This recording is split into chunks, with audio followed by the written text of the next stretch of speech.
ተወዳጁ የጽናት ድራማ በተለመደው ሰዓት ተለቋል። ቤተሰቦቼ በጣም የሚገርም ነገር ነበረ። እሱ ምንድነው? የኪራ ጓደኛ ወደ ቤት በመጣ ሰዓት ሁለቱም እሷን ባየ ሰዓት ለካንቺ ነው ያለሽ የተባለሽው ነበር ያለው እና እውነት በጣም ነበረ ፈታ ዘና ያልኩት ማለት ነው። ቤተሰቦቼ እንግዲህ በተለመደው በሰዓቱ ተለቆልናል ማለት ነው። ቤተሰብ ስላልተመቼ ነው ትናንትና ቪዲዮ አልሰራሁላችሁ ማለት ነው። ቤተሰቦቼ ደስ የሚልና አስደሳች ነገር ነበረ ማለት ነው። እና ቤተሰቦች እንግዲህ በጣም ደስ የሚል ጊዜ ነበር ማለት ነው ዛሬ ያሳለፉት። ሁሉም በፍቅር ፋፈሽ ብለው ናሆሜና ምሩዬም ታርቀዋል። ይሄ ነገር ደግሞ በጣም ደስ ብሎኛል። ሰንዬም ፍቅር እያጫወታት ነው። ሰላም ውድ የተከበራችሁ የቻናሌ ቤተሰቦች እንዴት ናችሁ? ከኔ ጋር ሁሉ ሰላም ነው። ሰላማችሁ ይብዛልኝ ባላችሁበት ውድ ቤተሰቦቼ። ለቻናሌ አዲስ ከሆናችሁ ሰብስክራይብ አድርጋችሁ ቤተሰቡ ነው። ነባሮች እንኳን በሰላም መጣችሁ ብያለሁ ቤተሰቦቼ። እንግዲህ እነ ኪራ ቤት አሁንም መደበላለቁ፣ መደባደቡ፣ መባቆሱ እንደቀጠለ ነው።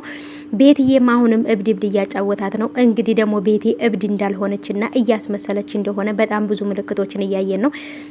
እሱም ደግሞ እነ ኪራ ቤት የምትኖረው ይች ልጅ እንደምታዩት እንግዲህ ውጭ ላይ በር ተከፍቶ ሌሊት ላይ አይታ ነበረ። ያንን በር ለመዝጋት ስትወጣ እንደውም ቤት እየወጣች መስሏት ቤት እያለች እየተጣራኝ ነበረ። ቤትም ደግሞ አሁንም ያንን ድራማዋን እንትን እያለች ከውጭ መታ ሽንቴ መጥቶ ልሸና ወጥቼ ነው ነበር ያለቻት። እዚህ ጋር ደግሞ ሌቦች መጥተው ነበረ። አፍሽን ያዥ ዝም በይ ብለውኝ ዝም ብዬ ነበር። ከዛ ደንግጦ ተመልሰው ወጡ ብላታለች። ይህን ነገር ሁሉ ያደረገችው ወይ ኪራን ወይ ጽናትን ለማስገደል ነው ሰው ያስገባችው ወይንስ የእውነት ሌባ ናቸው? ወይንስ ቤቲ ናት እነዚህን ሰዎች ቤት ውስጥ ያስገባቻቸው? እውነት ግን ይሄን ነገር እያደረገች ያለችው ቤቲ ከሆነች የእውነት ከዚህ በኋላ በጽናትና በኪራ መቼም ቢሆን ይቅር የማይባል ነገር ነው እያደረገች ያለችው። ምክንያቱም ኪራም የእውነት ታማ መስሎት እናቲቱን ፈልንትን ብሎ የእናቲቱን ንግግር ሰምቶ ነበር ይቅር ብሏት አስገብቷት አሁን እያስታመማት ያለው ድጋሚ። አሁንም ግን እነሱን ለመበደል ካሰበች ቤቲ ከዚህ በኋላ የሚያስፈልጋት ሞት ነው፣ መገደል ነው የሚያስፈልጋት ማለት ነው። በጭራሽ ይቅር የማትባል ልጅ አይደለች የምታጠፋው ጥፋትና ናሆሜና ምሩዬም ታርቀዋል። እሱም ደግሞ እንግዲህ ተረድቷታል። ምክንያቱም እሱን ለማስደሰት ብላ ነው ይሄን ነገር እያደረገች ያለችው። ስለዚህ ይሄን ነገር ደግሞ ሊረዳት ይገባል ማለት ነው። ሁሉም ሶስቱም አንድ ላይ ጓደኛ ማቾች ተነጋግረው ሁሉ ነገር እንትን ብለውታል። እሷም ደግሞ ይሄን ነገር ያለሽ በደንብ ስለተናደደብሽ ነው፣ ያደረግሽው ነገርም ደግሞ ጥሩ አይደለም። ስለዚህ ይሄን ነገር እንደዚህ ማድረግ የለብሽም፣ ተነጋግራችሁ ነው ነገሩን መፍታት ያለባችሁ ብለዋት እንግዲህ ጽናትና ሰንዬም ነግረዋታል። እሷም ደግሞ ያኔ ያደረገችው ነገር ጥፋት እንደሆነ ተረድታ ይቅርታ ተባብለው ፍቅራቸው እንግዲህ ደስ በሚል ሁኔታ እየሄደ ነው።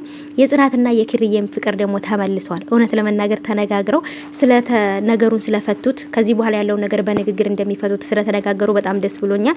ጽናትዬና ኪሩዬ ስለታረቁ በስነ ስርዓት በደንብ ስላወሩ ደስ ያላችሁ እስኪ ኮሜንት ላይ ሀሳባችሁን አስቀምጡልኝ። ምክንያቱም ጽናትና ኪሩን እኔ እንደምወዳቸው እናንተም ተወዳቸዋላችሁ። የጽናትን ድራማ በአጠቃላይ በቃ ኩሮዎችን ወይንም ደግሞ የጽናት ድራማን ቤተሰቦች በጣም ነው የምወዳቸው። እምጣላላቸው ነገር የለም። ሁሉም በጣም ነው ደስ የሚሉት።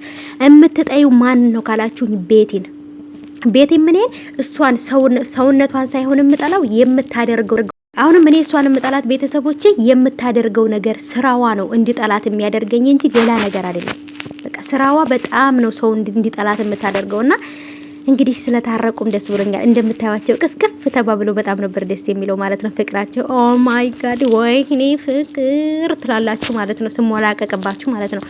ስለዚህ ቤተሰቦቼ የጽናት ዩቲዩብን ሰብስክራይብ አድርጉ። በቀጣይ ክፍል እንመጣለን።